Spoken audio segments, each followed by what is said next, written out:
चलिए, तो जहाँ तक है मैं लाइव आ चुका हूँ, है ना, सबके सामने। अभी लाइव शो होने लगेगा आप सभी लोग को। बिल्कुल आ गया, ठीक है। चलिए, तो आ जाओ फटाफट सभी लोग, है ना, जुड़ते चले जाओ। और चलिए, तो लगभग आप में से बहुत सारे लोग यूपीएसआई अभी कट ऑफ देख के आ रहे होंगे, ठीक है। बहुत सारे बच्चे जो स्पेशली यूपी के होंगे और यूपीएसआई का पेपर दिया होगा, तो जस्ट अभी राहुल सर लाइव ही हैं, ऑलमोस्ट वो खत्म ही कर रहे हैं अपना लाइव, ठीक है। 1 घंटे था उनका सेशन। तो सभी लोग कट ऑफ देख के आ रहे होंगे। चलिए फटाफट आ जाओ यार, जुड़ जाओ, ठीक है। और वेलकम वंस अगेन सभी लोगों को। मैं हूं सौरभ, आप सभी लोगों का साइंस फैकल्टी और सभी मेरे भाइयों का बहुत ही तहे दिल से ऑली बोर्ड एसएससी चैनल पे स्वागत करता हूं। और अपन ने ग्रुप डी के लिए और सीबीटी 2 के लिए स्पेशली अपनी थ्योरी प्लस एमसीक्यू की साइंस की शुरुआत करी थी, ठीक है। बहुत ही शानदार ये क्लासेस की शुरुआत की गई है केवल आपके लिए, ठीक है। तो आपको भरोसा दिखाना है मेरे ऊपर भरोसा करना है कि अगर सर ने कुछ एग्जाम पिछले कुछ गत वर्षों में अगर क्लियर करे हैं, तो कहीं ना कहीं उन्हें पता है कि एग्जाम क्या है, किस लेवल में आएगा पेपर और क्या आपको पढ़ना है, ठीक है। तो उसको भरोसा को दिखाते हुए आपको मेरे साथ जुड़ना है। और 60 दिन में मैं जो आपको साइंस पढ़ाने वाला हूं, तो उस 60 दिन का मुझे आपसे भरोसा चाहिए, ताकि मैं आपको सभी को आपकी मंजिल तक पहुंचा सकूं, ठीक है। चलिए, तो एक बार आ जाओ यार फटाफट, है ना। थोड़ा मैं वीडियो को शेयर कर देता हूँ, आप लोग भी थोड़ा वीडियो को लाइक कर दो, फिर इसके बाद शुरुआत करते हैं, ठीक है, क्लास की शानदार तरीके से। और एक बार लाइव चैट में आ जाइए सभी लोग। सभी को वेरी गुड इवनिंग। एक बार मैं क्लास को डाल देता हूँ, ठीक है, ग्रुप पे। और फिर इसके बाद अपन शुरू करते हैं क्लास। चलिए, तो स्टार्ट किया जाए। और बस छोटी छोटी सी मैं आपको कुछ बातें बताऊंगा, ठीक है। और वो देखते चलते हैं, फिर इसके बाद क्लास में आगे बढ़ेंगे। आपकी जो आरआरबी एनटीपीसी की क्लासेस हैं, वो शीतल मैम की पहली क्लास होती है आपकी 11 बजे। फिर योगी सर की आपकी शाम के 7 बजे क्लास होती है जीके और साइंस की। रविंदर सर की क्लास 8 बजे होती है रात को। फिर राहुल सर रीजनिंग की क्लास लेते हैं और लास्ट में मैं लेता हूं आपकी साइंस की क्लास रात के 10 बजे, ठीक है। चलिए, तो साइंस की क्लास का टाइम हो गया है, बाकी सारी क्लास ऑलरेडी हो चुकी हैं। राहुल सर की क्लास आज नहीं हुई क्योंकि उनको एनालिसिस करवानी थी। कल से आपकी क्लास रेगुलर चलेगी, ठीक है। बाकी क्लासेस आपकी एज यूजुअल चल रही हैं। चलिए, बहुत ही बढ़िया। आज शायद योगी सर की भी क्लास नहीं हुई है, ठीक है। और एक और इंपॉर्टेंट बात, आप मुझे टेलीग्राम ग्रुप पे ज्वाइन कर सकते हैं साइंस बाई सौरभ सर के नाम से, वो सभी बच्चे जिनको इन सभी क्लासेस की पीडीएफ चाहिए, ठीक है। तो आपको ये टेलीग्राम का ग्रुप ज्वाइन करना है। और यहाँ पे आज की क्लास की और जो पहले वाला पार्ट था आपका time sorry units and measurements का, उस वाली क्लास का भी पीडीएफ आपको मिल जाएगा। छोटी सी बात, कुछ इंपॉर्टेंट बातें मैं आपको बता दूं, फिर अपन चलेंगे। आपका जो आरआरबी एनटीपीसी सीबीटी 2 का कोर्स है, रैंक बूस्टर कोर्स, वो आपका लॉन्च हो चुका है, ठीक है। इंग्लिश और हिंदी दोनों मीडियम में कोर्स होगा। ये आपके फैकल्टीज हैं जो आपको वहां पे पढ़ाने वाले हैं। शीतल मैम आपको जीके पढ़ाएंगी, मैं आपको साइंस पढ़ाऊंगा। योगेश सर भी आपको जीके पढ़ाएंगे, रविंदर सर मैथ पढ़ाएंगे, ठीक है। चलिए, और तो ये कोर्स है, अगर आप विन कूपन कोड का इस्तेमाल करते हैं, अगर आप विन कूपन कोड का इस्तेमाल करेंगे तो 979 का कोर्स है, लेकिन आपको विन नहीं इस्तेमाल करना है, आपको इस्तेमाल करना है सौरभ, ठीक है। और जैसे ही आप सौरभ इस्तेमाल करोगे, तो ये कोर्स आपका 909 का हो जाएगा, ठीक है। तो ये आपको कूपन कोड यूज करना है, विन की जगह पे सौरभ लगा देना सभी लोग। ठीक से सुन लो, ठीक है। चलिए, स्टार्ट करते हैं क्लास को। यहां पे भी वही चीज है, ठीक है। विन और सौरभ के कूपन कोड पे डिस्काउंट आपके सामने विजिबल है। चलिए, तो स्टार्ट किया जाए क्लास को। कल हमने कुछ बेसिक बेसिक बातें जान ली थी, हमने महत्वपूर्ण इकाइयां जानी थी, मूलभूत इकाइयां क्या थी, ठीक है, वो जाना था। फिर हमने ये देखा था कि इंपॉर्टेंट सिस्टम ऑफ यूनिट, ठीक है, महत्वपूर्ण हमने इकाइयां देखी थी, जैसे खगोलीय इकाई हो गया, पार्सेक क्या होता है, लाइट ईयर क्या होता है, ठीक है, चंद्रशेखर लिमिट क्या होता है, ये सारी बातें हमने जानी थी। आज मैंने कहा था कि जो भाग 2 है, उसमें हम मात्रक पद्धतियां यानी सिस्टम ऑफ यूनिट्स के बारे में पढ़ेंगे। तो वही स्टार्ट करने जा रहे हैं। इसके बाद पढ़ेंगे डायमेंशनल फॉर्मूला यानी विमीय सूत्र। विमीय सूत्र आपका बहुत महत्वपूर्ण है, तो डायमेंशनल फॉर्मूला पढ़ेंगे। और फिर हम स्केल वाला पार्ट अपना कवर करेंगे, ठीक है। चलिए, तो सुधीर, अमन, गौतम, बहुत ही बढ़िया, प्रमोद, सभी लोगों को गुड इवनिंग मेरे भाई, जितने भी बच्चे इस वक्त देख रहे हो। एक बार वीडियो को लाइक कर दो, थोड़ा सा लाइव चैट में आ जाओ, फिर शानदार ढंग से आज की क्लास की शुरुआत करते हैं, ठीक है। चलो, तो मैंने बोला था सिस्टम ऑफ यूनिट, मात्रक पद्धतियां, जिसमें पहला जो डाला गया, पहला बताया गया एफपीएस सिस्टम ऑफ यूनिट, यानी इकाई की एफपीएस पद्धति। अब एफपीएस पद्धति क्या हुई? एफपीएस पद्धति का मतलब हुआ फुट पाउंड और सेकंड, फुट पाउंड और सेकंड। यानी कि अगर आप लंबाई को फुट में दर्शाते हैं, यदि आप वजन को पाउंड में यानी द्रव्यमान को अगर आप पाउंड में दर्शाते हैं और समय को आप दर्शाते हैं सेकंड में, तो उस पद्धति को, उस इकाई पद्धति को एफपीएस यूनिट कहा जाता है। फुट पाउंड सेकंड सिस्टम या एफपीएस सिस्टम 3 मूलभूत इकाइयों पर निर्मित इकाइयों की एक प्रणाली है, जिसमें लंबाई के लिए फुट, द्रव्यमान या बल के लिए पाउंड और समय के लिए सेकंड का इस्तेमाल किया जाता है। जैसे मान लीजिए यहां पे आप चलने को, मैं यहां पे फुट दिखा रहा हूं, पैर दिखा रहा हूं, तो मान लीजिए ये आपका क्या है? पंजा, पैर का पंजा, ये कितने का है? 1 फुट का है। तो आप चल करके किसी चीज की लंबाई नाप सकते हैं, वो बताएगा आपको क्या? फुट बताएगा। ठीक है। इसी प्रकार से जो आपका समय है, समय आपका सेकंड में होता है, और जो आपका वजन है यानी द्रव्यमान है, जो आपका मास है, ठीक है, वो आप किस में नापते हैं? वो पाउंड्स में नापते हैं। ठीक है।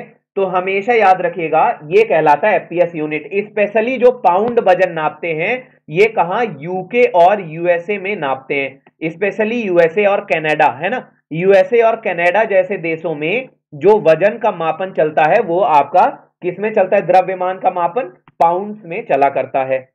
तो ये पहली पद्धति आपकी हो गई थी। दूसरी पद्धति थी जो थी, वो थी सीजीएस सिस्टम ऑफ यूनिट। ठीक है। इकाई की सीजीएस पद्धति क्या थी? ये आपका दूसरा पॉइंट था। तो जो सीजीएस पद्धति थी उसको बोला गया सेंटीमीटर, ग्राम और सेकंड। ठीक है, सेंटीमीटर, ग्राम और सेकंड। गाइस एक बार लाइक और शेयर तो कर दो यार फटाफट, है ना। चलिए, मीनाक्षी वेलकम गाइस। चलो यार, बच्चे कहाँ हैं? साहिल बहुत ही बढ़िया, आरके, रौनिक, बहुत सारे स्टूडेंट जुड़े हुए हैं शानदार ढंग से। ठीक है, एक बार लाइक वाइक करो फटाफट, है ना। वीडियो शेयर होती रहनी चाहिए और लाइक बढ़ते रहने चाहिए, है ना, वीडियो में। चलो, बहुत ही उम्दा, बहुत ही अच्छे। चलते हैं फटाफट। तो जो दूसरा आपका बोला गया, जो दूसरा यहां पे आपकी पद्धति बताई गई, वो बोली गई सीजीएस सिस्टम ऑफ यूनिट, यानी centimetre, gram and second system of unit, जिसमें लंबाई को सेंटीमीटर में दर्शाया गया और फिर इसके बाद जो आपका द्रव्यमान है, द्रव्यमान को ग्राम में दर्शाया गया और जो समय है उसको सेकंड में दर्शाया गया। ठीक है, और इसको बोला गया सीजीएस सिस्टम ऑफ यूनिट। आप अपने घर में स्केल इस्तेमाल करते हैं, ठीक है, सभी लोग करते हैं कि नहीं? सब अपने दोस्त, मेरे भाई लोग घर में एक 15 सेंटीमीटर की इस्तेमाल करते हैं। क्या?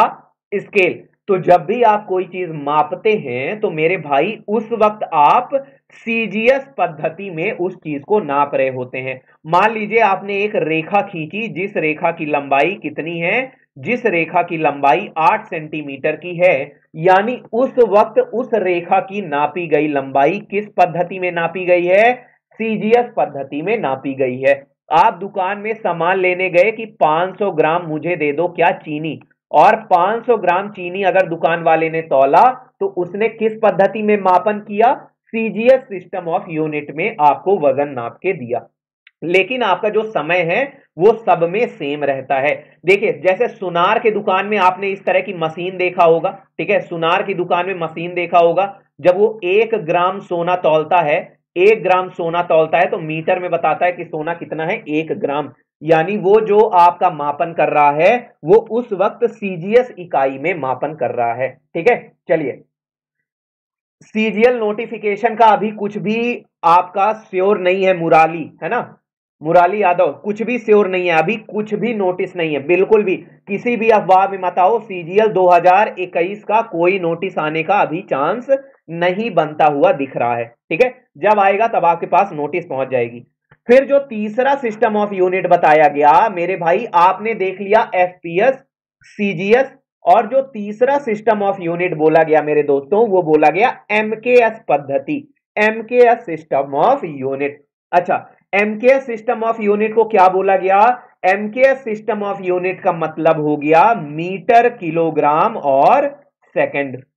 क्या हो गया? एम से हो गया मीटर, के से हो गया किलोग्राम, और सेकंड से क्या हो गया? आपका समय। यानी कि जब आप दूरी या लंबाई को मीटर में दर्शाने लगे जब आप द्रव्यमान को किलोग्राम में दर्शाने लगे या मास को किलोग्राम में दर्शाने लगे और समय को सेकंड में ही दर्शाएं, तो वो कहलाता है आपका एमकेएस पद्धति।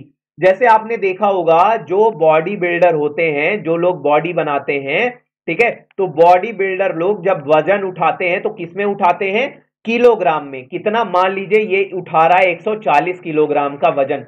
कितने का उठा रहा है ये वजन? 140 किलोग्राम का वजन उठा रहा है। यानी ये वजन किसमें उठा रहा है? ये एमकेएस पद्धति में वजन उठा रहा है। किसमें उठा रहा है? एमकेएस पद्धति में वजन उठा रहा है। मान लीजिए कि आप नाप रहे हैं। क्या नापा? आपने एक जमीन नापी। आपने एक जमीन नापी, उस जमीन की लंबाई 80 मीटर थी और जमीन की चौड़ाई 40 मीटर थी। तो यानी उस जमीन का जो आप मापन कर रहे थे वो एमकेएस पद्धति में कर रहे थे। कौन सी पद्धति में कर रहे थे? आपका एमकेएस पद्धति में उसका मापन कर रहे थे। क्लियर है? चलिए, यहां तक सभी को समझ में आ गया। तो ये तीन आपकी इकाइयों की पद्धतियां बताई गई। एक बार और सभी लोग देख लेते हैं बस रिवीजन के लिए। जो पहली पद्धति थी सीजीएस सिस्टम, दूसरी थी एफपीएस और तीसरा एमकेएस। सीजीएस में सी होता है सेंटीमीटर, जी होता है ग्राम और समय सब में बराबर होता है। एफपीएस में लंबाई फुट में नापी जाती थी और द्रव्यमान पाउंड्स में। एमकेएस में लंबाई मीटर में और द्रव्यमान किलोग्राम में नापा जाता है। ठीक है, तो ये तीन होती हैं, इस तरह से इकाइयां दर्शाई जाती हैं।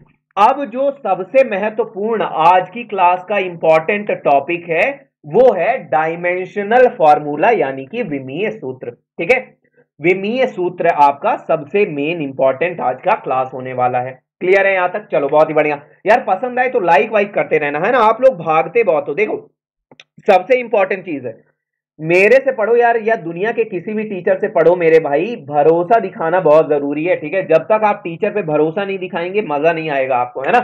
चलो, तो डायमेंशनल फॉर्मूला होता क्या है, विमीय सूत्र होता क्या है।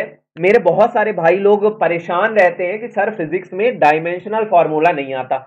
लेकिन मैं कह रहा हूं, अगर आज की इस क्लास में तुमने 10 मिनट का ढाढ़स दिखा लिया, अगर 10 मिनट अपना पेशेंस बनाए रखे, तो मैं भरोसा दिलाता हूं कि इससे ज्यादा तुम्हें डायमेंशनल फॉर्मूला अपने जीवन में कभी समझ नहीं आया होगा। ठीक है, तो विमीय सूत्र होता क्या है? तो किसी भी इकाई को एम एल टी के रूप में दर्शाना ही विमीय सूत्र कहलाता है। Representing any unit in the form of M L K T is called dimensional formula. अब सब कहेंगे sir M L K T का क्या मतलब होता है? तो यहां पे m दर्शाता है किसको? मास को। किसको दर्शाता है? m मास को दर्शाता है, यानी कि आपके द्रव्यमान को दर्शाता है। ठीक है, फिर इसके बाद l को देखें तो l लेंथ यानी कि लंबाई को दर्शाता है। किसको दर्शाता है? ये लंबाई को दर्शाता है। फिर अगर मैं बोलूं t क्या है, तो t आप कहोगे टाइम को, यानी कि समय को दर्शाता है। फिर आपके मन में आ रहा होगा कि यार सर हम तो एम एल टी तक पढ़े थे, यहां पे के क्या आ गया? तो ये जो के स्पेशल दिख रहा है ये आपका तापमान यानी केल्विन को दर्शाता है। केल्विन क्यों? क्योंकि मैंने बताया था कि जो अंतरराष्ट्रीय प्रणाली थी एसआई सिस्टम ऑफ यूनिट में जो निर्धारित किया गया था तापमान की एसआई इकाई, वो क्या बोला गया था मेरे भाई? वो बोला गया था कि एसआई इकाई तापमान की केल्विन होती है। तो यहां पे जो के है ये केल्विन यानी तापमान को दर्शा रहा है। किसको दर्शा रहा है? टेम्परेचर को दर्शा रहा है। ठीक है, चलिए, तो यहां तक बात समझ में आ गई कि किसी भी इकाई को एम एल टी के रूप में दर्शाना विमीय सूत्र कहलाता है। अब जब आप किसी भी फार्मूले का या किसी भी चीज का विमीय सूत्र निकालते हैं, ठीक है, तो उसमें आपको करना क्या है मैं बताता हूं। किसी भौतिक राशि को उसके विमीय सूत्र से मिलाने पर जो समीकरण प्राप्त होता है वो विमीय समीकरण कहलाता है, यानी डायमेंशनल इक्वेशन आपका क्या कहलाता है? Equation obtained by equating a physical quantity with its dimensional formula. नहीं समझ में आया? बिल्कुल परेशान होने की जरूरत नहीं है, मेरे साथ थोड़ा सा आगे बढ़ो। बस यहां तक तुम पहली बात समझ लो कि किसी भी इकाई को एम एल टी के रूप में दर्शाना ही विमीय सूत्र कहलाता है। इसके आगे मैं आपको बता दूंगा। जैसे पहली चीज मैं बहुत ही बेसिक सी चीज आपको समझाता हूं, बहुत बेसिक सी चीज है। मान लीजिए मैं बात करता हूं घनत्व की, किसकी बात करता हूं? मैं पहली चीज ले रहा हूं डेंसिटी, यानी कि क्या ले रहा हूं मैं? घनत्व की बात करता हूं। अब आप कहोगे कि डेंसिटी का फार्मूला होता है द्रव्यमान बटे आयतन। क्या होता है डेंसिटी का फार्मूला? Mass upon volume. द्रव्यमान होता है किलोग्राम में, द्रव्यमान की इकाई किलोग्राम, और आयतन की इकाई मीटर क्यूब होती है, यानी घनत्व की इकाई आ गई किलोग्राम मीटर क्यूब में। अब मैं अगर कहूं कि आप घनत्व का विमीय सूत्र लिखिए, तो मेरे साथ सभी को बताते जाना है, ठीक है? लाइव चैट में सभी बच्चे लिखते जाएंगे। तो मैंने बोला किसी भी इकाई को एमएलटी के फॉर्म में दर्शाना ही विमीय सूत्र कहलाता है। जहां पे मैंने बोला था एम को क्या है? एम आपका द्रव्यमान है, यानी यहां पे किलोग्राम है, और किलोग्राम की पावर कितनी है? एक है। किलोग्राम की पावर कितनी है? एक है। फिर यहां पे किलोग्राम है, अगर मैं ये मीटर क्यूब जो बटे में है इसको ऊपर लाऊं तो ये मीटर क्यूब का -3 हो जाएगा, मीटर क्यूब का -3 हो जाएगा, ठीक है? अच्छा, एल मैंने क्या बोला था? एल बोला था लंबाई, एल बोला था मैंने लंबाई, और लंबाई की इकाई ही मीटर होती है, यानी कि यहां पे मीटर का पावर कितना आ गया? -3। और यहां पे समय है ही नहीं, यानी समय कितना है? सेकंड की पावर 0, सेकंड की पावर 0, क्योंकि समय क्या होता है? सेकंड में होता है। यानी किलोग्राम एम से दर्शाया जाता है तो एम की घात 1, लंबाई को एल से दर्शाया जाता है तो एल की घात -3, और फिर आपका समय आपका एक भी नहीं है, तो यहां से क्या आ गया इसका विमीय सूत्र? घनत्व का विमीय सूत्र क्या आ गया? m1l-3। यहां तक क्लियर है सभी को? ये हो गया आप क्या क्या घनत्व का विमीय सूत्र। सभी को यहां तक समझ में आता है? सभी मेरे भाइयों को? चलिए, सुयस गुड इवनिंग मेरे भाई, है ना? दीक्षा बहुत ही बढ़िया। पीडीएफ कब मिलेगी सर? चंदन मेरे भाई, पीडीएफ जब आप टेलीग्राम ग्रुप में जुड़ जाओगे तो वैसे ही मिल जाएगी, है ना? साइंस भाई सौरभ सर के नाम से। अरे यार, एक बार लाइक वाइक तो करो वीडियो को, है ना? फटाफट सभी लोग। चलिए आगे बढ़ते हैं। यहां तक क्लियर है सभी को?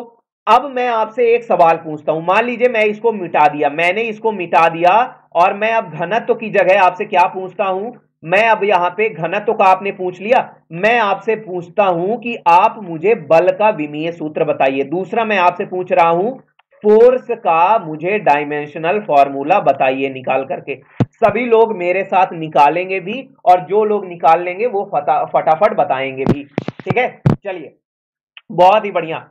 तो फोर्स क्या होगा? बल क्या होगा? देखिए, मेरे बात समझिएगा, यहां पे मैं इसका लिख देता हूं m1l-3t0 हो गया था, ठीक है? अब देखिए फोर्स का आज के बाद आपको सभी को क्लियर हो जाएगा, जिस भी बच्चे के मन में थोड़ा सा भी डाउट होगा। रवि गुड इवनिंग मेरे भाई, है ना? देखो फोर्स क्या होता है? फोर्स होता है द्रव्यमान गुणे त्वरण, यानी मास इंटू एक्सेलरेशन। सभी को पता है द्रव्यमान गुणे त्वरण होता है, बिल्कुल सर, इतना हमें पता है, ठीक है? चलिए, द्रव्यमान कितना होता है मेरे भाई? मास होता है किलोग्राम में। त्वरण की इकाई क्या होती है? कल वाली क्लास में मैंने बताया था, त्वरण की इकाई होती है मीटर पर सेकंड स्क्वायर। क्या होती है त्वरण की इकाई?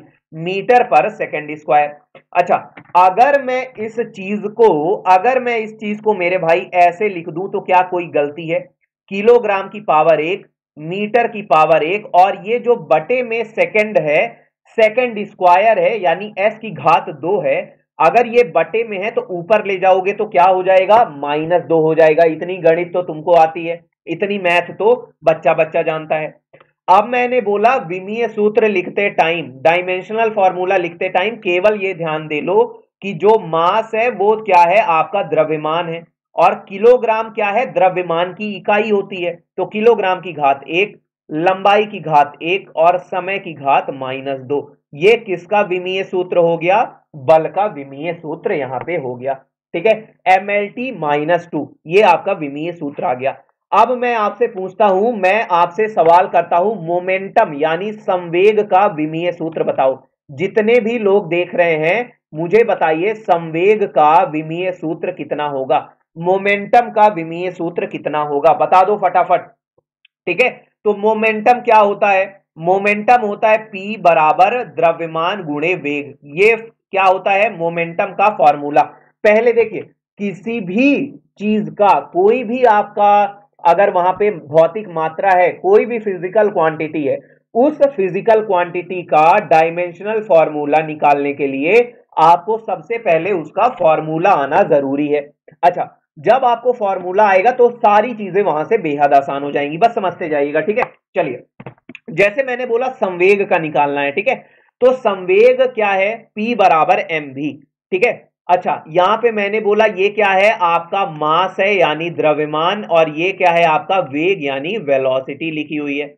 अच्छा, मास का इकाई किलोग्राम और वेलोसिटी का इकाई क्या होती है, मीटर पर सेकंड होता है, मीटर पर सेकंड होता है। अच्छा, अगर मीटर पर सेकंड हो गया तो इसी चीज को आप फिर से क्या लिख दो, मैंने कहा किलोग्राम की पावर 1 लिख दो, मीटर की पावर 1, और बटे में सेकंड है तो इसको ऊपर ले जाके -1 कर दो। और मैंने बोला m दर्शाता है द्रव्यमान को, तो m1, l दर्शाता है दूरी को यानी मीटर में होती है दूरी, और t दर्शाता है समय को, समय की घात -1 है। तो क्या आ गया, संवेग का, संवेग का जो आपका आया विमीय सूत्र वो m1l1t-1 आ गया, m1l1t-1 आ गया। बिल्कुल शुभम, बहुत ही बढ़िया, शानदार मेरे भाई, ठीक है। चलिए, एक आखिरी सवाल मैं आपसे और पूछ रहा हूं, आप मुझे विमीय सूत्र बताओ कि आपका जो एनर्जी है, एनर्जी, ठीक है, एनर्जी का मैं आपसे पूछता हूं, नहीं एनर्जी रहने दो, वर्क का बताओ, ठीक है, वर्क का बताओ फटाक से। कार्य का विमीय सूत्र क्या होगा, वर्क का आपका विमीय सूत्र क्या होगा, ये बताओ। चलो, आखिरी वाला सवाल कर रहा हूं, फिर इसके बाद आगे बढ़ेंगे। मुझे लगता है यहां तक मैंने सबको समझा दिया, जितने भी मेरे भाई बहन थे सबको समझ में आ गया कि भैया विमीय सूत्र कैसा निकालता है, ठीक है। और यार ये बताओ, अगर तुम्हें थ्योरी पढ़नी नहीं रहती है तो मेरे से क्लासेस क्यों लगवाते हो, ठीक है। क्यों, मैं देखता हूं जितने बच्चे आते हैं, जैसे एमसीक्यूज वगैरह कराओ तो ज्यादा बच्चे आते हैं, लेकिन आप लोग से अगर पोल कराओ तो आप लोग बोलते हो सर थ्योरी और एमसीक्यू पढ़ाओ, हैं, और थ्योरी पढ़ाओ तो बच्चे आता नहीं है, या तो तुम्हें आती है या तो तुम पढ़ना नहीं चाहते। फिर इंसान को मजबूरी में आकर के क्या करना पड़ जाता है, एमसीक्यू में जाना पड़ता है, क्योंकि हमें भी जवाब देना पड़ता है कि बच्चे आ क्यों नहीं रहे हैं, ठीक है। तो कहीं ना कहीं यही हो जाता है ना कि बच्चों को थ्योरी नहीं चाहिए भैया। और यार ऑलिव बोर्ड में अगर आप आकर के पढ़ रहे हो फिर भी आपको भरोसा नहीं, बताइए, ऑलिव बोर्ड से बेस्ट कंटेंट कोई नहीं दे रहा। मैं गारंटी ले रहा हूं ग्रुप डी के लिए, मैं साइंस में जिस लेवल का कंटेंट आपको प्रोवाइड करूंगा कोई और नहीं देने वाला, ठीक है। ये पेड जितना ही कंटेंट है आपके पास, ठीक है, क्योंकि मैं चाहता हूं कि भैया गांव के भी, ऐसे भी जगह से जो बच्चे पढ़ रहे हैं, गांव के पुराने पुराने इलाके से दूर दराज वाले बच्चे भी पढ़ रहे हैं, जो शायद 1,000 रुपए भी फीस नहीं दे सकते। मैं भारत की सच्चाई बता रहा, मैं ये नहीं कह रहा कि किसी के पास पैसे हैं किसी के पास नहीं है, लेकिन जो रियलिटी है आज की डेट में, मेरे भाई, कुछ लोगों को लग सकता है 1,000 का कोर्स सस्ता है, लेकिन बात मानिए कुछ लोगों के लिए वही 1,000 का कोर्स लेना बहुत ज्यादा महंगा पड़ता है, उनको पता नहीं कितना कुछ अपनी चीजें सोचनी पड़ती हैं वो एक कोर्स लेने के लिए। तो मेरी ये कोशिश रहती है कि मैं जितना आपको पढ़ा रहा हूं यहाँ पे फ्री क्लासेस में ना, वो मैं इतने लेवल का आपका कंटेंट प्रोवाइड करता हूं कि जितना आपको शायद बाकी किसी प्लेटफॉर्म के पेड कोर्स में इतना नहीं पढ़ाया गया होगा, है ना। चाहे तो आपने अगर कभी किसी प्लेटफॉर्म का पेड कोर्स लिया हो ना, तो एक बार देख लेना यूनिट एंड मेजरमेंट में क्या इतना ही पढ़ाया था उस टीचर ने जितना मैंने फ्री में पढ़ा दिया, ठीक है। तो थोड़ा सा इज्जत करो यार क्लासेस की, है ना, और इंजॉय किया करो क्लास में। चलो, अगला सवाल। और वर्क का मैंने पूछा आपसे, तो वर्क का क्या होगा, वर्क का फार्मूला होता है फोर्स इंटू डिस्प्लेसमेंट, यानी बल गुणे विस्थापन, बल गुणे विस्थापन क्या होता है, वर्क, ठीक है। अच्छा, मैंने अभी अभी बोला था कि बल का जो इकाई है वो किलोग्राम मीटर प्रति सेकंड स्क्वायर है, ये किसकी है, बल की इकाई। और विस्थापन यानी डिस्प्लेसमेंट, डिस्प्लेसमेंट भी एक दूरी है तो उसकी भी इकाई मीटर होती है, यानी कि आप वर्क की जो इकाई लिख सकते हैं वो किलोग्राम मीटर स्क्वायर पर सेकंड स्क्वायर लिख सकते हैं। यानी इसी चीज को मैं कैसे लिख सकता हूं, वर्क की इकाई को किलोग्राम की घात 1, मीटर की घात 2, और ये बटे में एस स्क्वायर है तो इसको ऊपर ले जाओ। तो यहां से विमीय सूत्र अगर मैं लिखूंगा तो m दर्शाता है द्रव्यमान को, उसकी घात 1 है, l दर्शाता है लंबाई को, उसकी घात 2 है, और t दर्शाता है समय को, और समय की घात यहां पे क्या है, -2। तो क्या हो गया यहां से, कार्य, कार्य का जो विमीय सूत्र आ गया वो m1l2t-2 आ गया, ठीक है। चलिए, बहुत ही बढ़िया। तो यहां पे क्लियर हो गया, यहां पे क्लियर हो गया। ये सारे आपके इंपॉर्टेंट विमीय सूत्र थे। मुझे नहीं लगता अब यहां पे किसी को कोई डाउट होना चाहिए। कोई भी मेरा भाई बहन जिसको भी थोड़ा सा भी रह गया हो कि सर मुझे नहीं समझ में आया विमीय सूत्र, तो एक दो और एग्जांपल लेके समझा दूंगा, नहीं तो आगे बढ़ा जाए। बताओ, आप बताओ क्या करना है। सभी को समझ में आ गया? एक बार लाइव चैट में सभी लोग बोलेंगे समझ में आ गया तो लाइक ठोको और आगे बढ़ते हैं। चलिए, बहुत ही बढ़िया। दीक्षा मुझे तो चाहिए, हाँ यार मुझे पता है ना, बहुत सारे स्टूडेंट को चाहिए, ठीक है। लेकिन कल से क्लास रेगुलर फॉलो करो तब तो, ठीक है। अगर तुम ही नहीं आओगे हर क्लास में तो मैं किसको पढ़ाने आऊंगा? फिर मैं भी वही एमसीक्यू लेकर के बाकी प्लेटफॉर्म की तरह कूद जाऊंगा लाइव बढ़ाने के लिए कि भैया एमसीक्यू कराओ, एमसीक्यू में बच्चे आते हैं, ठीक है। क्योंकि देखो मैं ये कहता हूं लाइव के पीछे मत भागना, ठीक है। भेड़ चाल में जो भी गया है कभी सिलेक्शन तक नहीं पहुंचा, ठीक है। तो ये चीज देख लेना, थोड़ा सा हमेशा हट के पढ़ना, ठीक है। तो जब थ्योरी और कंसेप्ट सब कुछ स्ट्रांग रहेगा तो ज्यादा नंबर आएंगे उस बच्चे से जो बच्चा केवल एमसीक्यू के भरोसे भाग रहा है। चलिए आगे बढ़ते हैं। क्लियर है यहां तक? सभी को मेरे साथ क्लियर है? बहुत ही बढ़िया, आ गया बढ़िया से, है ना। बहुत ही बढ़िया। तो अगला चलते हैं और आगे बढ़ते हैं। अब हम चलेंगे कुछ इकाइयों के बारे में जानेंगे, और ये इकाई बेहद महत्वपूर्ण होती है यार। पेपर में भर भर के सवाल यहां से आते हैं, ठीक है। एकदम दबा के सवाल यहां से आते हैं। द्रव्यमान की इकाइयां हो गई, आपकी क्षेत्रफल की इकाइयां हो गई, और आपके अगर कह सकते हैं तो लंबाई की इकाइयां होती हैं, तो बहुत इंपॉर्टेंट है, ठीक है। तो पहली चीज जो हम जानने जा रहे हैं यहां पे, ये हम जानने जा रहे हैं द्रव्यमान की इकाई कितनी कितनी होती है। तो जैसे पहला चीज होती है एक आउंस। एक आउंस यहां पे कितना होता है? एक पाउंड कितना होता है, एक मैट्रिक टन कितना होता है, और एक क्विंटल कितना होता है। तो अगर मैं बोल रहा हूं एक आउंस कितना है, तो एक आउंस होता है 28.35 ग्राम। ये सीधे सीधे सवाल आपके परीक्षा में रखे हुए हैं, ये सीधे सीधे आपके परीक्षा में रखे हुए सवाल हैं, ठीक है। ये तो एकदम रखे हुए सवाल हैं पेपर में, ठीक है। एक आउंस आपसे पूछ लेगा कितने ग्राम होता है, कितने ग्राम होता है। वहीं पे पूछ लेगा कितने किलोग्राम होता है, तो 1000 से विभाजित कर देना, 1000 से विभाजित कर देना, तो क्या होगा? 0.02835 किलोग्राम हो जाएगा, ठीक है। तो इस तरह के सवाल पेपर में पूछे जाते हैं। एक पाउंड कितना होता है? तो एक पाउंड होता है 16 आउंस के बराबर, और 16 आउंस को ग्राम में बदलना है तो 16 में गुणा कर दो 28.35 का, तो 453.52 ग्राम आपका एक पाउंड होता है, ठीक है। और मैंने बोला था पाउंड किस में आता है? एफपीएस पद्धति में पाउंड आया करता है, ठीक है। फिर आता है मैट्रिक टन। मैट्रिक टन आपका 1000 किलोग्राम को बोला जाता है, और क्विंटल बोला जाता है 100 किलोग्राम को। क्विंटल किसको बोलते हैं? 100 किलोग्राम को बोला जाता है।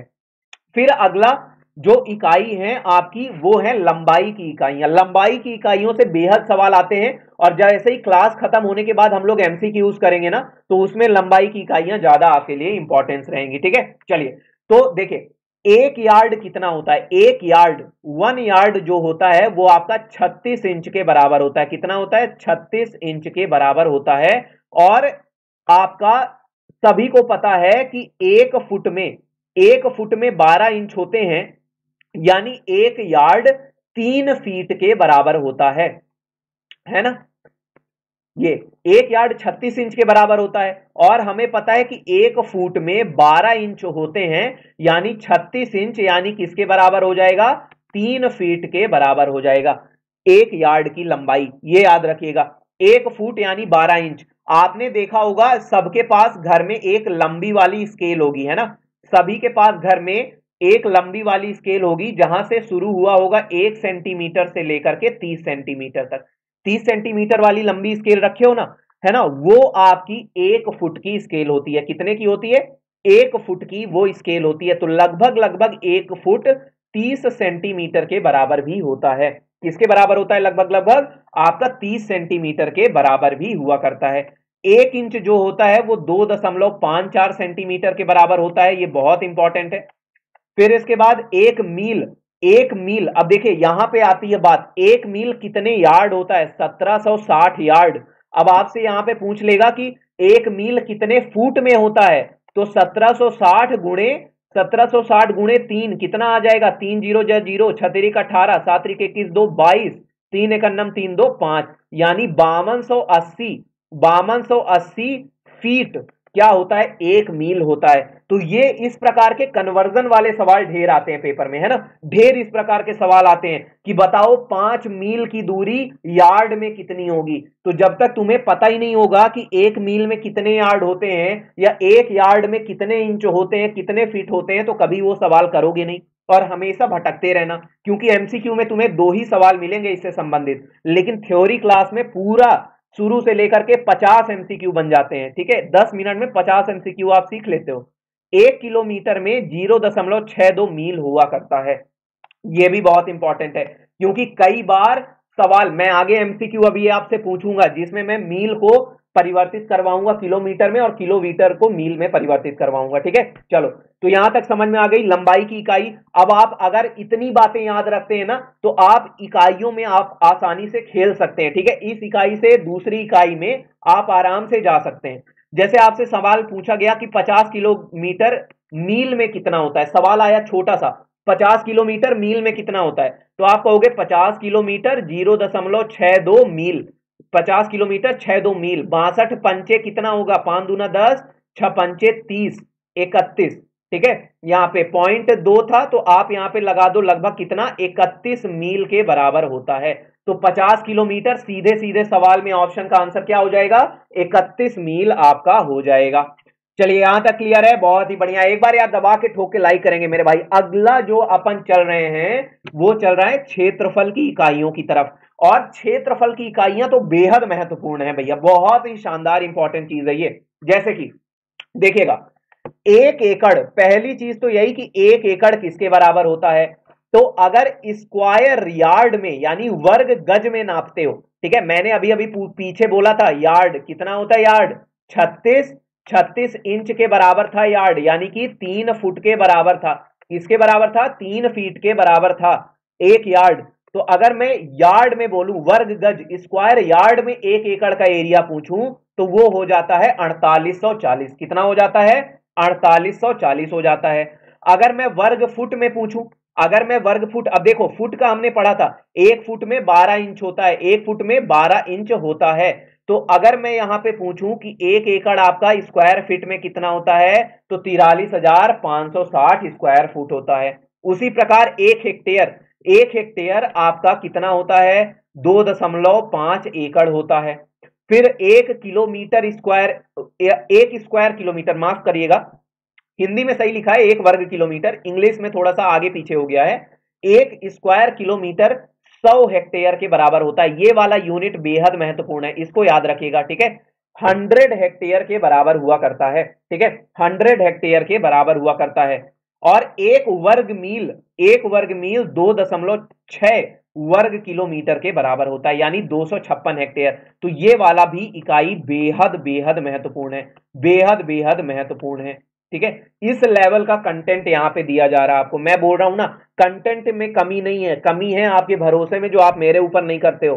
ठीक है, आपको सौरभ सर, आपको मेरे ऊपर भरोसा करना होगा मेरे भाई, तभी आप सिलेक्शन तक पहुंचोगे। ठीक है, इतना जान लो। मैं कहना नहीं चाहता हूं स्टूडेंट से बार बार ये बात, लेकिन देखिए, भरोसा इंसान किस पे करता है, जिसने पहले कभी पेपर निकाला हो। तो यार आपके लिए इतना काफी है ना कि 2018 का सीजीएल और 2019 का सीजीएल निकाला हुआ है, जिसमें कि मेरे मार्क्स हैं 645 आउट ऑफ 700 टोटल। ठीक है, ये 2019 का है। तो इतना तो भरोसा कर ले मेरे भाई कि कुछ तो जानता होगा ये बंदा जो तेरे सामने पढ़ा रहा है। ठीक है, कुछ तो जानता होगा, है ना। चलिए, तो भरोसा करिएगा आप लोग। क्लियर है यहां तक सभी मेरे भाइयों को, क्लियर है।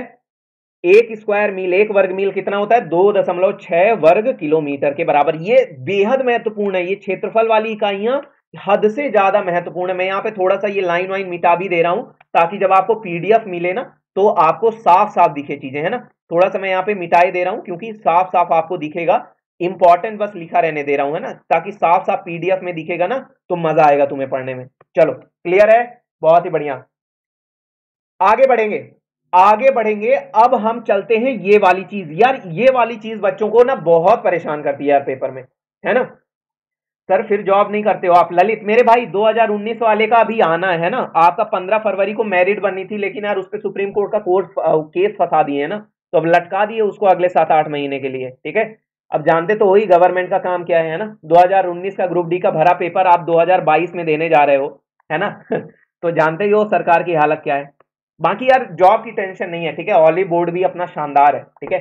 2018 में एक्चुअली मैं as a tax assistant select हुआ था, ठीक है। मैं अपने भाइयों को बता रहा हूँ जो मेरे को रेगुलर फॉलो करते हैं, मैं tax assistant as a select हुआ था 2018 वाले में, लेकिन मैंने ज्वाइन नहीं किया था क्योंकि मुझे नहीं चाहिए था टैक्स असिस्टेंट, ठीक है। मतलब मैं तब भी ऑली बोर्ड में था, जब इसका रिजल्ट आया था फाइनल, मैं उस समय ऑली बोर्ड ज्वाइन कर चुका था, और ये कहीं ज्यादा मुझे बेहतर लगा। हर टर्म में इंसान दोनों टर्म में देखता है, मॉनेटरी टर्म में भी देखता है, और बाकी फिर थोड़ा सा कहते हैं ना कि यार नहीं, पेट नहीं भरता, ठीक है। टैक्स असिस्टेंट में मेरे को नहीं लगा कि मुझे करना चाहिए। ऐसा नहीं है कि किसी को नहीं चाहिए भाई, सबको चाहिए होती है जॉब, लेकिन मुझे नहीं पसंद था, ठीक है। हमेशा जो पसंद हो वो करना चाहिए। नहीं, आप भी वही करते हो। चलो, तो अब अगर चलते हैं अपन आगे कुछ इंपॉर्टेंट सी बातों में। ये वाली जो आपके सामने एक टेबल है, ये टेबल सभी लोग लाइक करिए, है ना, ये वाली सभी लोग टेबल लाइक करिए और देखिएगा इस तरह के सवाल, जैसे आपसे बोलता है डेसीमीटर, ठीक है, हर चीज में मीटर लगा दो आप, यहां पे जो भी चीज लिखी है ना उसमें मीटर लगा दो, अगर डेसी लिखा है तो डेसी में आगे आप मीटर लगा दो, ठीक है। चलिए, तो डेसीमीटर क्या होता है, डेसीमीटर जो होता है वो 10 की घात -1 मीटर के बराबर होता है। सेंटीमीटर 10 की घात -2 मीटर के बराबर होता है। उसी प्रकार से जो आपका 1 मिलीमीटर होता है वो 10 की घात -3 मीटर के बराबर होता है। फिर जो माइक्रोमीटर होता है 10 की घात -6 मीटर के बराबर होता है। फिर नैनोमीटर 10 की घात -9 मीटर के बराबर होता है। जो पीकोमीटर होता है वो 10 की घात -12 मीटर के बराबर होता है। फेमटो आपका 10 की घात -15, अट्टो 10 की घात -18, जेप्टो 10 की घात -21 और योक्टो 10 की घात -24। तो ये घटते क्रम में आपकी क्या है, लंबाइयों की यूनिट है। उसी तरह बढ़ते क्रम में अगर देखो तो deca, hecto, kilo, mega, giga, tera, peta, exa, ठीक है, यहां से आपकी इकाई बढ़ती चली जाती है। लेकिन अब मैं आपको याद करने का तरीका बताऊंगा, ठीक है। चलिए, अब मैं इसको याद करने का तरीका बता देता हूं, ठीक है। आपको कैसे याद करना है, आपको यहां तक तो याद कर लेना है, 10 की घात -3 तक और 10 की घात 3 तक, यहां तक सभी को याद होना चाहिए। फिर इसके बाद आपको क्या याद रखना है कि मिली के बाद से पावर को 3 करके घटाना है। पहले चीज तो ये याद कर लो कि मिली के पास से पावर को 3 करके मैं घटाता चलूंगा, ठीक है। ठीक है, 10 मिली के बाद से 10 की पावर 3 करके घटाता चलूंगा। इसी तरह इधर वाले में आपको 3 पावर बढ़ाते चलना है। क्या करना है, 3 पावर आपको बढ़ाते चलना है। फिर सुबह शाम और रात को दूध के साथ आपको क्या लेना है वो मैं बता रहा हूं। आपको ऐसे करना है कि पढ़ो बस, है ना। कैसे पढ़ोगे, जो मैं पढ़ रहा हूं एक गाने की तरह, deci centi milli micro nano pico femto atto, deci centi milli micro nano pico femto atto, मैं आंख बंद करके बोल सकता हूं, सोते हुए बोल सकता हूं, ठीक है। Deci centi milli micro nano pico femto atto, लगभग लगभग अगर अट्टो तक याद रखे ना तो जेड और वाई आपको ऑलरेडी याद हो जाएगा, है ना, कि अट्टो के बाद वाली ही यूनिट होगी जेप्टो और योक्टो। इसी तरह जो आपकी बाएं तरफ की यूनिट है उसको आप कैसे पढ़ोगे, गाने की तरह याद कर लो, deca, hecto, kilo, mega, tera, peta, exa. क्या मैंने पढ़ा, deca, hecto, kilo, mega, deca, hecto, kilo, mega, tera, peta, exa. इसको कम से कम 4 बार पढ़ो। आप कहोगे सर आप कोई ट्रिक नहीं बता रहे हो, मैं वही ट्रिक बता रहा हूं, इसको गाने की तरह पढ़ लो बस, ठीक है। 5-6 बार पढ़ोगे तुम्हें हमेशा याद हो जाएगा। क्लियर है, यहां तक क्लियर है। तो ये आपका लंबाई की इकाई हो गई, बहुत ही इंपॉर्टेंट, ठीक है, लंबाई की इकाई हो गई। और इसको आप याद रखना, मैं सारी चीज इरेज कर रहा हूं ताकि आपको ये टेबल एकदम फ्रेश फ्रेश आपको कहां पे मिल जाए, टेलीग्राम ग्रुप में, साइंस बाय सौरभ सर, सभी स्टूडेंट के लिए जो उसमें जुड़े नहीं है और पीडीएफ अगर चाहते हैं, science by Saurabh sir Telegram group है, जुड़ जाओ सभी लोग। क्लियर है, क्लियर है यहां तक। हाँ थोड़ा मुश्किल है लेकिन 4-5 बार जब आप पढ़ोगे ना तो याद हो जाएगा, 4-5 बार जब आप पढ़ोगे तो बिल्कुल ये रटा जाएगा आपको। देखो, hecto, kilo, mega, tera, peta, AXA, deci, centi, milli, micro, nano, pico, femto, अट्टो, देखो मेरे को याद है ना, मैं एकदम नींद में भी बोल सकता हूं। चलो अब अगला सवाल, 40 मिनट हो गए, थ्योरी का काम खत्म, थ्योरी अपन ने पूरी कर ली। अब बढ़ते हैं पहले सवाल की तरफ। आज का पहला एमसीक्यू सभी के सामने ये रहा, जो बच्चा सही से पढ़ा होगा वो सही से जवाब देता हुआ आगे बढ़ेगा। 1 किलोमीटर में कितने मिलीमीटर होते हैं? पहला सवाल आप सभी के सामने। सर दादाजी कह रहे हैं ऐसे कैसे कर रहा है, मैंने बोला तब। अरे बहुत ही बढ़िया। दादाजी बोल रहे ये क्या हो गया, पागल हो गया क्या, deci centi milli micro nano pico femto atto कर रहा है। चलिए, हाँ इंग्लिश बीट बन जाएगी है ना यहाँ से। चलो प्रिंस, बहुत ही बढ़िया, याद हो जाएगा मेरे भाई। यार लाइक वाइक पहुंचाओ यार, 39 लाइक है, कम से कम क्लास खत्म होने से पहले तो 50 लाइक से ऊपर होनी चाहिए क्लास में, है ना। चलो, how many millimetres are there in a kilometre, 1 kilometre में कितने मिलीमीटर होते हैं मेरे भाई। देखो, अब देखो 1 किलोमीटर में कितने मिलीमीटर होते हैं, तो पहले लिखो ऐसे, आपको करना क्या है, बढ़ते क्रम से छोटे क्रम की तरफ चलो, है ना, बड़ी वाली इकाई से छोटी वाली इकाई की तरफ चलो। 1 किलोमीटर में कितने होते हैं, 1000 मीटर हुआ करते हैं। फिर हमें पता है कि 1000 मीटर में, 1 मीटर में 100 सेंटीमीटर हुए करते हैं, 1 मीटर में 100 सेंटीमीटर हुआ करते हैं। और फिर इसके बाद 1 सेंटीमीटर में 10 मिलीमीटर हुआ करते हैं।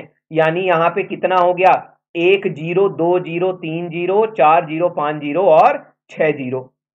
तो कौन सा आंसर हो गया यहाँ पे, कौन सा हो गया, 6 वाला, बी वाला ऑप्शन करेक्ट आंसर हो जाएगा। ठीक है, तो यानी कि 1 किलोमीटर में 10 लाख मिलीमीटर होते हैं, कितने होते हैं, 10 लाख मिलीमीटर आपके होते हैं। क्लियर है यहां तक सभी को, बहुत ही बढ़िया। अगला सवाल, एक फेम्टोमीटर कितना होता है। अब देखो वही वाला बात, deci centi milli micro nano pico femto, deci centi milli micro nano pico femto atto, है ना। मैंने बोला था डेसी सेंटी, चलो बहुत ही बढ़िया, मजा आ रहा है तुम्हें भी, है ना। डेसी सेंटी मिली, यहां तक 10 की घात -3 याद कर लो। फिर deci centi milli micro nano pico femto, pico femto आ गया ना। फेम्टो कितना बढ़ाना था, 3 3 की पावर बढ़ानी थी, यानी ये -6 हो गया, ये -9, ये -12 और ये -15। फेम्टो कितना हो गया, डी ऑप्शन हो गया, है ना। डी ऑप्शन क्या हो गया, 10 की घात -15। क्लास आपकी रोज 10 बजे चलती है, सोमवार से शनिवार, है ना। क्लास आपकी सोमवार से शनिवार रात के 10 बजे चलती है, सभी मेरे भाई लोग ज्वाइन करेंगे। क्लियर है, बहुत ही बढ़िया। अगला सवाल, 1 माइक्रोन किसके बराबर होता है, 1 माइक्रोन किसके बराबर होता है, कितने मिलीमीटर के बराबर होता है।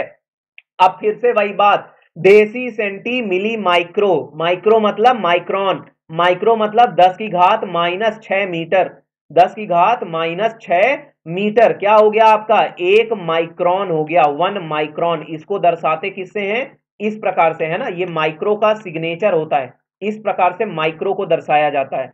तो 1 माइक्रोन कितना लिखा है, 10 की घात -6 मीटर लिखा है। क्लियर है यहां तक। अच्छा, अब फिर से भाई, जो आपके ऑप्शन है वो मिलीमीटर में है कि नहीं है, मिलीमीटर में है कि नहीं है, तो पहले इसको लिखो किसमें, इसको जब आप करोगे 100 से गुणा, क्या कर दोगे, इसको 100 से गुणा कर दोगे तो ये हो जाएगा 10 की घात -4 सेंटीमीटर, और फिर 10 से और गुणा कर दोगे तो 10 की घात -3 मिलीमीटर हो जाएगा, है ना। एक बार 100 से गुणा करो, एक बार 10 से, तो मिलीमीटर तक पहुंच गए, यानी 10 की घात -3 0.001 मिलीमीटर के बराबर हो जाएगा, 0.001 मिलीमीटर के बराबर हो जाएगा। यहां तक तुम्हें आती है कि बात की नहीं समझ में। अगला सवाल, एंगस्ट्रॉम क्या मापता है। चौथा सवाल आप सभी के सामने, चौथा सवाल आप सभी के सामने, मेरे सभी भाइयों के लिए, बहुत ही बढ़िया। यार थोड़ा सा ना, है ना, देखिए सिंपल सी बात है, आपके साथ के साथ जितना अच्छा आप मेरा साथ दोगे ना मेरे भाई, देखो बच्चे का काम क्या होना चाहिए ना, एक स्टूडेंट का काम क्या होना चाहिए ना, टीचर से कंटेंट निकालना, ना कि टीचर का ये काम होना चाहिए कि तुमको कंटेंट देना। टीचर तो दे ही रहा है, लेकिन आप जितना दिखाओगे ना क्लास में इंटरेस्ट, है ना, जितना आप क्लास में अपनी रुचि दिखाओगे कि आपको मजा आ रहा है क्लास में, जितना आप मेरे से चीजें पूछोगे ना, उतना ही आप किसी भी टीचर से क्या निकाल पाओगे, कंटेंट निकाल पाओगे। तो ये आपकी जिम्मेदारी होती है, ठीक है। आप अपनी रुचि दिखाइए, तो मेरी तरफ से आपको कंटेंट देखने को मिलेगा, है ना। अगर आप पढ़ना चाहते हैं, बाकी यार मस्ती करने के लिए तो भैया, है ना, पूरी दुनिया कम पड़ जाती है इंसान को।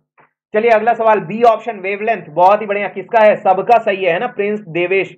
वेवलेंथ तरंग दैर्घ्य, बहुत ही बढ़िया। देखिए सबसे पहली चीज यहां पे, एंगस्ट्रॉम आप जानिए कि होता क्या है, तो कहोगे 1 एंगस्ट्रॉम, इसको दर्शाते हैं ए के ऊपर 0 लिख के, 1 एंगस्ट्रॉम ये 10 की घात -10 मीटर होता है, ये इकाई बहुत महत्वपूर्ण है, ठीक है। तो ये इकाई पहली बात तो बहुत महत्वपूर्ण है, कितना होता है, 10 की घात -10 मीटर। और ये किसकी इकाई है, लंबाई की इकाई है, किसकी इकाई है, ये जानना जरूरी है, लंबाई की इकाई है।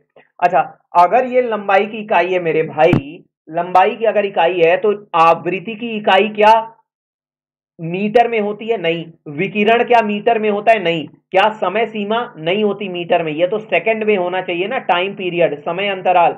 यानी तरंग दैर्घ्य करेक्ट आंसर होगा। क्यों? क्योंकि तरंग दैर्घ्य, वेव लेंथ, ये लंबाई है। ये किसकी है? तरंग की लंबाई ही तो तरंग दैर्घ्य कहलाती है। और लंबाई किसमें नापते हैं हम? लंबाई हम नापते हैं मीटर में, यानी एंगस्ट्रॉम जो कि लंबाई की इकाई है, तरंग दैर्घ्य नापने में इस्तेमाल की जाती है। अगला सवाल है, गतिज ऊर्जा का आयाम किसके समान होता है? The dimension of kinetic energy is same that of. Kinetic energy का जो डायमेंशनल फॉर्मूला है वो किसके बराबर होता है ना? हर्ट्ज फ्रीक्वेंसी की इकाई होती है। बहुत ही बढ़िया, है ना? चलो, और लाइक वाइक दबाते रहना मेरे भाइयों, ठीक है? एकदम फोड़ के, ठीक है, एकदम टूट जानी चाहिए लाइक बटन, इतनी करनी है। और मेरी क्लास खत्म होने से पहले 50 से ऊपर होनी चाहिए लाइक। छोटा छोटा टारगेट में लेके चल रहा हूं। आज लगभग 40 बच्चे आए हैं लाइव में। मैं चाहता हूं कल 50 आए, 60 आए, और एक दिन 1000 तक भी पहुंचे लाइव, ठीक है? बहुत बड़ी चीज बोल रहा हूं, लेकिन ऐसा भी नहीं है कि नामुमकिन नहीं है भाई। दुनिया को देख रही है ना? सबको देख रहे हैं, हजार हजार, अपने पास ही नहीं है। ठीक है, आ जाएंगे, कोई नहीं, मेहनत करेंगे हम लोग। क्या होगा? Momentum, kinetic energy. देखो, पहली बात तो ये देखो कि काइनेटिक एनर्जी का सूत्र क्या होता है। काइनेटिक एनर्जी का सूत्र होता है हाफ द्रव्यमान गुणे वेग की घात 2, हाफ mv स्क्वायर। अगर यहां से आप निकालो उसका आयाम, तो ये क्या है? द्रव्यमान यानी किलोग्राम, और ये वेलोसिटी यानी वेग का वर्ग है, यानी मीटर पर सेकंड का स्क्वायर है। यानी यहां से आ गया किलोग्राम मीटर स्क्वायर पर सेकंड स्क्वायर। तो ये मुझे लग रहा है कार्य से मैच खा रहा, क्योंकि अभी हमने थोड़ी देर पहले जब कार्य की इकाई निकाली थी, तो कार्य की इकाई हमने क्या निकाली थी? बोला था कार्य होता है बल गुणे विस्थापन। बल की इकाई होती है किलोग्राम मीटर पर सेकंड स्क्वायर, और विस्थापन की मीटर होती है। तो यहां से कार्य की इकाई किलोग्राम मीटर स्क्वायर पर सेकंड स्क्वायर आई। तो देखो, खा गया ना? आयाम मैच किसका? गतिज ऊर्जा का कार्य से। तो जो बी ऑप्शन दे रहे थे सभी लोग कान पकड़ेंगे, है ना? और ऐसी गलती नहीं करेंगे। क्या होगा? काइनेटिक एनर्जी और वर्क। देखो, तुम्हें इतना निकालने की जरूरत ही नहीं थी। अब जो तेज पढ़ने वाला बच्चा है ना मेरे भाई, वो क्या करेगा? काइनेटिक एनर्जी की इकाई बचपन से पढ़े हैं, जूल है। कार्य भी किस में नापा जाता है? जूल में नापा जाता है। सर बात ही खत्म, बाकी कोई नहीं होगा। हमें पता है काइनेटिक एनर्जी भी जूल में होती है, और वर्क भी किस में होता है? जूल में होता है। दोनों की इकाई जूल जूल, तो उनका आयाम भी बराबर होगा। चलो, अगला सवाल है, 1 किलोमीटर कितने मील के बराबर होता है? तो ये तो पीछे ही मैंने बता दिया, ये तो पीछे ही तुम्हें बता के आ रहा हूं, है ना?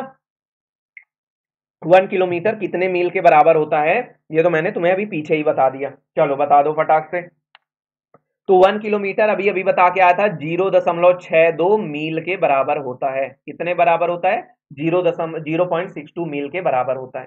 ठीक है, 0.62 के। अब देखो, अगर मैं इसी चीज को उल्टा कर दिया, मैंने इसी चीज को उल्टा कर दिया, मैंने बोला 1 मील कितने किलोमीटर के बराबर होता है। ठीक है, 1 मील कितने किलोमीटर के बराबर होता है? 1 mile is equal to how many kilometre? चलिए बताइए मेरे भाइयों, फटाक से आंसर करेंगे सभी लोग। और कल की क्लास, कल अपन शुरू कर रहे हैं क्या? गति। ठीक है, तो कोई छोड़ना नहीं क्लास को। और क्लास में 10 बजे आ जाया करो ना यार, बाद में क्या आते हो? 10:30 बजे क्लास ज्वाइन करोगे, और थ्योरी की क्लास ज्वाइन करोगे, तो ये बताओ बीच से समझोगे तो कुछ समझ में आएगा? मैं शुरू में तो जाऊंगा नहीं समझाने। तो 10 बजे से, जब शाम के 10 बजे, सॉरी पीएम लिख दिया, एएम लिख दिया, 10 पीएम जब रात को क्लास शुरू होती है, तो 10 बजे आया करो। कल गति शुरू करेंगे, ठीक है? बहुत ही इंपॉर्टेंट चैप्टर है, 2 पार्ट में करेंगे मोशन को। ठीक है, गति बहुत ही महत्वपूर्ण, जिसी में आपका न्यूटन की गति के नियम भी कवर करे जाएंगे। याद रखिएगा, आ जाइएगा समय से, बार बार नहीं बताया जाएगा। मैंने बोला 1 किलोमीटर में कितने मील होते हैं? 0.62 मील होते हैं।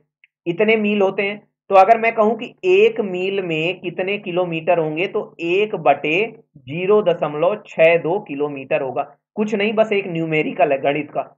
1 मील में कितना हो जाएगा? 100/62। 100/62 किसके बराबर आएगा आपका? यहां से विभाजित कर दो, 100 को विभाजित करो ना 62 से। 62 एकन्नम 62, कितना बचा? 38 बचा। फिर यहाँ पे आएगा शून्य, ये कितना जाएगा? 6 बार। 6 दूनी 12, 6 छांगे 36, 1 37, 1.6। बी ऑप्शन आपका करेक्ट आंसर आ गया। 1.609 कितना? किलोमीटर। तो 1 मील कितना होता है? 1.609 आपका क्या हो जाएगा, किलोमीटर हो जाएगा। सी ऑप्शन कौन कर रहा है, सुयश मेरे भाई, ऐसा करेगा क्या, ऐसा करेगा क्या, जो चीज पढ़ाई है वो भी गलत करोगे तुम लोग, हैं हैं, ऐसा करोगे, मार दूं खींच के एक चांटा तुमको। नहीं मारूंगा यार, भाई हो मेरे, हैं, पता चले तुम ही लोग पटक पटक के दे रहे हो मुझे। चलो आ जाओ। एक पिंड का द्रव्यमान और आयतन क्रमशः, ठीक है, एक पिंड का द्रव्यमान और आयतन क्रमशः 4.237 ग्राम और 2.5 सेंटीमीटर क्यूब है। सही महत्वपूर्ण आंकड़ों में शरीर की सामग्री का घनत्व तो कितना होगा, बता दो, छोटा सा न्यूमेरिकल सवाल है, ठीक है। चलो चलिए, हाँ न्यूमेरिकल भी कराएंगे मेरे भाई, है ना, न्यूमेरिकल कराएंगे, अभी पढ़ तो लो, अभी पढ़ तो लो, मेरे ऊपर मैंने बोला ना, आपको एक दिन में सब कुछ नहीं मिल जाएगा, ठीक है।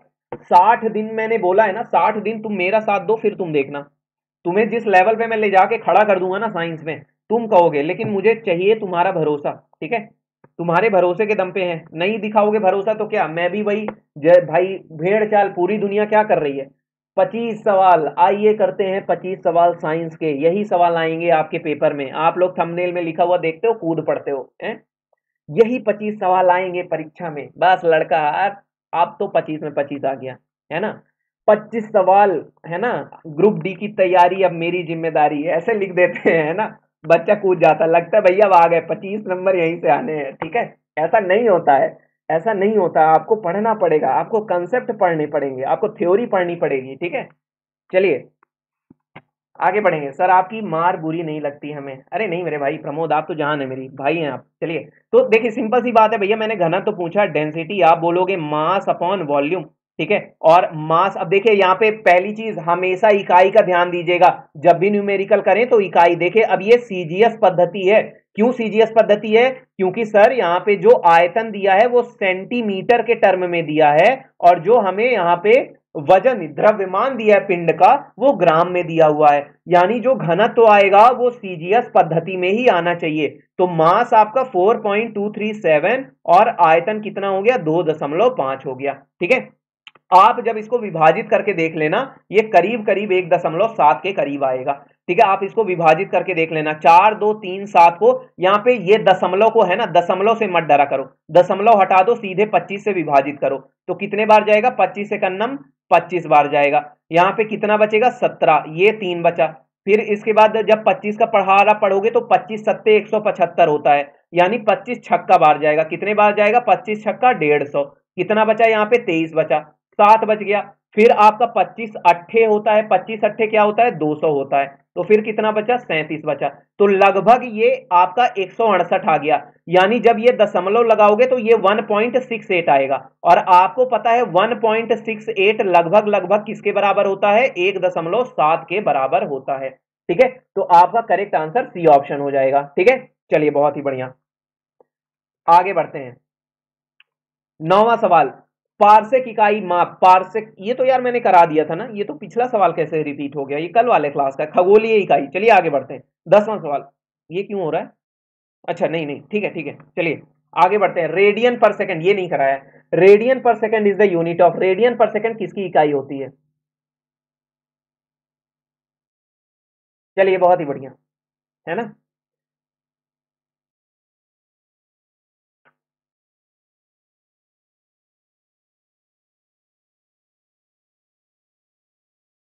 आ जाओ, बहुत ही बढ़िया, अच्छा लगता है यार, आप लोग का साथ है, बढ़िया मजा आ रहा है ना, लाइक वाइक करते रहिएगा सभी लोग। 50 पहुंचाने, 45 हो गए, मैं बता रहा हूँ, हैं?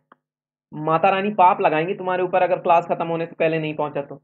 रेडियन पर सेकंड किसका यूनिट है, सभी बच्चे मेरे भाई लोग जानते हैं, बी ऑप्शन एंगुलर वेलोसिटी, है ना। जैसे देखिए सिंपल सी बात है, जैसे आप लीनियर वेलोसिटी यानी रैखिक वेग, लीनियर वेलोसिटी, अगर आप क्या लिखते हैं, डिस्प्लेसमेंट अपॉन टाइम लिखते हैं ना, क्या लिखते हैं, लीनियर वेलोसिटी विस्थापन बटे समय, और आप बोलते हैं मीटर पर सेकंड इकाई है, डिस्प्लेसमेंट अपॉन टाइम विस्थापन बटे समय लिखते हैं, मीटर पर सेकंड इकाई देते हैं। तो जो लीनियर वेलोसिटी यानी रैखिक गति जो होता है, तो रैखिक गति क्या होता है कि भैया आप सीधी दिशा में चलते हुए कितनी दूरी तय कर रहे हैं कितने समय में, कुल मिला के सीधे शब्दों में वो होता है। उसी प्रकार से जब कोणीय वेग यानी एंगुलर वेलोसिटी की बात की जाती है, तो एंगुलर वेलोसिटी तब होती है जब कोई पिंड एक वृत्तीय गति में घूम रहा होता है, जब कोई पिंड एक वृत्तीय गति में घूम रहा होता है, तो वो एक निश्चित समय अंतराल में कितना कोण बना रहा है वो कहलाता है कोणीय वेग। मैंने क्या बोला, जब कोई पिंड वृत्तीय गति में घूम रहा है तो वो एक निश्चित समय में कितना कोण बनाता है वो कहलाता है कोणीय वेग। अगर मैं यहां पे आपको फार्मूला बताऊं तो एंगुलर वेलोसिटी को ओमेगा से दर्शाते हैं मेरे भाई। इसको पढ़ा जाता है ओमेगा। क्या पढ़ा जाता है? ओमेगा पढ़ा जाता है। और ये होता है delta theta by delta T. यहाँ पे थीटा आपके कोण को दर्शा रहा है कि यहाँ पे ये देख रहे हैं, ये गेंद है, ये पिंड है, और ये क्या कर रही है, एक लगातार एक कोण बना रही है। एक निश्चित समय में ये पिंड क्या कर रहा है, कोण बनाता हुआ चल रहा है। तो यहाँ पे बना हुआ कोण, मान लीजिए 60 डिग्री का कोण बना, 60 रेडियन का कोण बना 5 सेकंड में। तो यहां से एंगुलर वेलोसिटी आपकी कितनी हो जाएगी, 12 क्या हो जाएगी, 12 रेडियन पर सेकंड। क्या हो जाएगा, 60 रेडियन का कोण बना है 5 सेकंड में, तो 12 रेडियन पर सेकंड उस पिंड का कोणीय वेग हो जाएगा, ओमेगा हो जाएगा। क्लियर? तो आप हमेशा जब भी हम रोटेशनल मोशन यानी घूर्णी गति के बारे में पढ़ेंगे, जब भी हम सर्कुलर मोशन वृत्तीय गति के बारे में पढ़ेंगे, तो हम वहां पे रैखिक गति और रैखिक गति वाले कंसेप्ट वहां पे जरूर घुसेड़ेंगे, तब आपको समझ में आएगा, है ना। चलिए, बहुत ही बढ़िया। अगला है 10 की घात 4 फर्मी किसके बराबर होता है, 10 की घात 4 फर्मी। अब फिर से वहां पे यही आ गया, deci centi milli micro nano pico femto. ठीक है, फर्मी और फेम्टो दोनों बराबर होते हैं। पहली चीज तो ये जान लिए, फर्मी बोलिए या फेम्टो बोलिए, है ना, दोनों एक ही हैं। एक फर्मी और एक फेम्टो, दोनों चीज हैं बराबर। कितना होता है मेरे भाई, 10 की घात माइनस, कितना होता है, 10 की घात माइनस 15 मीटर होता है। इतना होता है। क्लियर है यहां तक सभी को?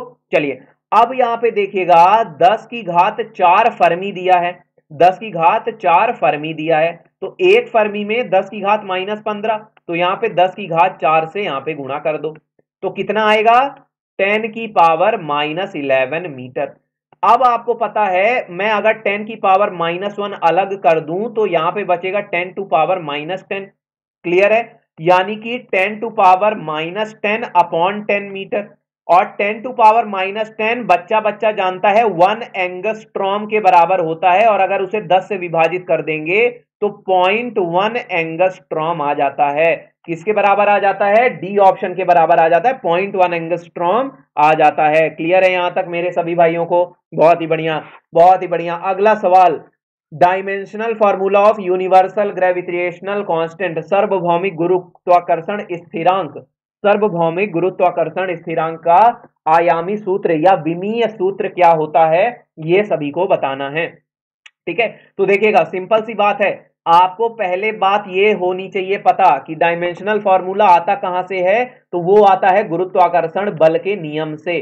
जो आपका बल का नियम है क्या है, Gm1m2 बटे आर स्क्वायर। दो पिंडों के बीच लग रहा बल, दो मास के बीच में लग रहा ग्रेविटेशनल फोर्स आपका क्या कहलाता है, F बराबर Gm1m2 अपॉन आर स्क्वायर। यहां पे जो ये G है, ये है सार्वभौमिक गुरुत्वाकर्षण स्थिरांक, जिसका मान होता है 6.67 गुणे 10 की घात माइनस 11 न्यूटन मीटर स्क्वायर पर किलोग्राम स्क्वायर। तो यहां से इकाई क्या पता चली, इकाई पता चली न्यूटन मीटर स्क्वायर पर किलोग्राम स्क्वायर।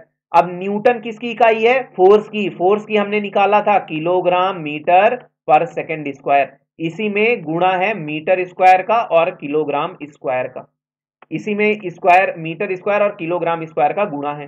ठीक है, यहां से किलोग्राम से ये पावर 2 चली जाएगी, तो ऊपर में ये किलोग्राम जो बटे में है ऊपर जाएगा तो किलोग्राम की घात माइनस 1, फिर मीटर और मीटर स्क्वायर बना लेगा मीटर क्यूब, और ये बटे में सेकंड स्क्वायर है, ऊपर जाएगा सेकंड की घात माइनस 2। मैंने बोला था m दर्शाता है द्रव्यमान को, तो m की घात माइनस 1, l दर्शाता है लंबाई, उसकी घात 3, t दर्शाता है समय, उसकी घात minus 2, m minus 1 L3 t minus 2 आपका क्या हो जाएगा, 12th का बी का करेक्ट आंसर हो जाएगा। विमीय सूत्र आपका करेक्ट आंसर हो जाएगा। क्लियर है मेरे भाई सभी को? बिल्कुल श्रेष्ठ, बहुत ही बढ़िया, है ना। मेरे ऑलमोस्ट सभी दोस्त क्लियर हैं, और ये तो रटा भी होता है ना, ये तो रटा भी होता है ग्रेविटेशनल कांस्टेंट का विमीय सूत्र, तो सबको रटा भी होता है। चलिए, कोफिशिएंट ऑफ विस्कोसिटी, सबसे ज्यादा पूछे जाने वाला विमीय सूत्रों में से ये एक आता है, इसीलिए मैं बार बार इसे सवाल को करा देता हूं आपको। कोफिशिएंट ऑफ विस्कोसिटी किसी को बहुत लोड लेने की जरूरत नहीं है। इसको दर्शाते हैं ईटा से। आप इसे पढ़ेंगे क्या? ईटा। क्या पढ़ोगे आप? इसे ईटा पढ़ोगे, ठीक है। ईट, ईट जो यूज होती है ना, ईटा, ईटा पढ़ते हैं। और इसका जो सूत्र होता है वो होता है एफ आर बटे ए भी। ए भी, यहाँ पे जो आर है, आर क्या है? वो दो परतों के बीच में, ये हम बात कर रहे हैं तरल पदार्थ की, ठीक है। ये कोई तरल है, मान लीजिए शहद। शहद इस एक अच्छा एग्जांपल ले लेते हैं। शहद है तरल पदार्थ, तो परतों में मौजूद होता है, ठीक है। तो उन परतों के बीच की दूरी आर होती है। क्या होती है? परतों के बीच की दूरी आर होती है। परतों की गति को वेलोसिटी बोलते हैं, यानी वेग है, ये वेलोसिटी है, ये दूरी है। एफ यहाँ पे बल है, और ए क्या है? आपका क्षेत्रफल होता है। क्या होता है? ए आपका एरिया होता है। क्लियर? बस इतना जानना है, ये फार्मूला जानते रहना है। बाकी दिमाग में बहुत ज्यादा प्रेशर नहीं देना है कि कोफिशिएंट ऑफ विस्कोसिटी क्या होती है। और मैं तो कहता हूं ये एक ही बार, जब इतने बार पेपर में पूछता ही है तो एक बार बस इसका आंसर भी याद कर लो, M L minus one T minus one. भाई फोर्स का हमने निकाल लिया था। फोर्स का क्या होता है? इकाई किलोग्राम मीटर पर सेकेंड स्क्वायर। फिर यहाँ पे गुणे में क्या है? दूरी, दूरी होती है मीटर पर सेकेंड, मीटर में। फिर अब नीचे में क्षेत्रफल है, क्षेत्रफल होता है मीटर स्क्वायर में। और वेलोसिटी होती है मीटर पर सेकेंड में, तो सेकेंड आ गया ऊपर, सेकंड तुम्हारा आ गया ऊपर। मीटर से मीटर कट गया, एक मीटर से ये वाला मीटर कट गया, सेकंड से ये कट गया। यहाँ पे क्या आया? किलोग्राम की घात किलोग्राम की घात एक, सेकंड की घात माइनस एक, मीटर की घात माइनस एक। यानी कि एम की घात एक, एल की घात माइनस एक, टी की घात माइनस एक। यही आपका विमीय सूत्र हो गया। क्लियर है? यही आपका विमीय सूत्र हो गया, है ना। सी ऑप्शन लॉक कर दिया जाए, है ना। चलिए, बहुत ही बढ़िया। क्लियर है? यहाँ पे एफ फोर्स हो गया, ए आपका क्या हो गया? यहाँ पे क्षेत्रफल। तो ये होता है फॉर्मूला कोफिशिएंट ऑफ विस्कोसिटी का। और यहीं पे रखते हैं समापन समारोह आज की क्लास का भी, ठीक है। विंटर सेल ऑन है सभी बच्चों के लिए, ठीक है। 13 से 16 दिसंबर, आज ऑलमोस्ट आपकी लास्ट डेट हो जाएगी कल विंटर सेल की। सबसे ज्यादा डिस्काउंट चल रहा है भैया, 45% का डिस्काउंट है इस समय पे। सौरभ लगा दोगे तो 50% का हो जाएगा, ठीक है। तो सौरभ ये विंटर मत लगा देना गलती से, ठीक है। 5% का नुकसान हो जाएगा। सौरभ लगा देना, 50% मिल जाएगा, ठीक है। चलो, तो खत्म करते हैं यहाँ पे, ठीक है। उम्मीद करता हूँ सभी को आया होगा मजा। तो एक बार लाइव चैट में सभी लोग आ जाएंगे, ठीक है। मुझे पता चल जाएगा कि मेरे बहुत सारे भाई बहन लोग थे क्लास में जो रेगुलर बने हुए थे। और कल करेंगे मोशन, ठीक है। मोशन आपका कल का चैप्टर रहेगा, गति जिसे कहते हैं, ठीक है। भाग एक है कल, कल की क्लास में ये भाग एक रहने वाला है। क्लास आपकी 10 बजे रहेगी, मैं फिर से बता दे रहा हूँ। रिमाइंडर वगैरह लगा लो, जो लगाना है लगा लो तुम, या तो आप ज्वाइन कर लो। आप साइंस बाई सौरभ सर, सभी लोग पीडीएफ के लिए ज्वाइन कर लेंगे, ठीक है। साइंस बाई सौरभ सर, ये टेलीग्राम ग्रुप आप ज्वाइन कर लो। तो यहाँ पे मैं आपको वीडियो की लिंक भी दे देता हूँ और पीडीएफ भी तुमको मिल जाएगी, है ना। टीजी ग्रुप है, टेलीग्राम ग्रुप। क्लियर है? तो कल मिले मोशन गति के पहले भाग में, ठीक है। मजा आया सभी को? ठीक है, क्लियर है। चलिए, सभी को मुझे लगता है बहुत कुछ सीखा होगा आपने। पीडीएफ आप सभी को मिल जाएगी, भाग एक और भाग दो दोनों के पीडीएफ मैं अभी क्लास खत्म होने के बाद अपलोड कर दूंगा। देखिए, मेरी सबसे रिक्वेस्ट है कि मैंने जैसे बोला आपके इंटरेस्ट के ऊपर है कि मैं ये क्लासेस आपकी चलाऊंगा, ठीक है। आज मुझे अच्छा लगा देख करके, और यही मुझे रोज चाहिए, ठीक है। आपका यही जो सपोर्ट है ना, यही मुझे रोज चाहिए। तो रोज 10 बजे प्रेजेंट रहा करिए, ठीक है। तभी थ्योरी क्लासेस चलेंगी, है ना। नहीं तो फिर मैं भी उसी में उतर आऊंगा, है ना। ये 25 साल बाद दिलाएंगे आपको सिलेक्शन, ठीक है। वो नहीं दिलाएगा सिलेक्शन, सिलेक्शन ये दिलाएगा जो थ्योरी पढ़ेगा, कॉन्सेप्ट पढ़ेगा, ठीक है। क्योंकि एक बार थ्योरी पढ़ लिया तो 10-20 सवाल ऐसे ही बन जाएंगे आपसे। चलो, टेक केयर, गुड नाइट और thanks a lot guys, have a nice day. कल मिलते हैं मोशन वाले चैप्टर में।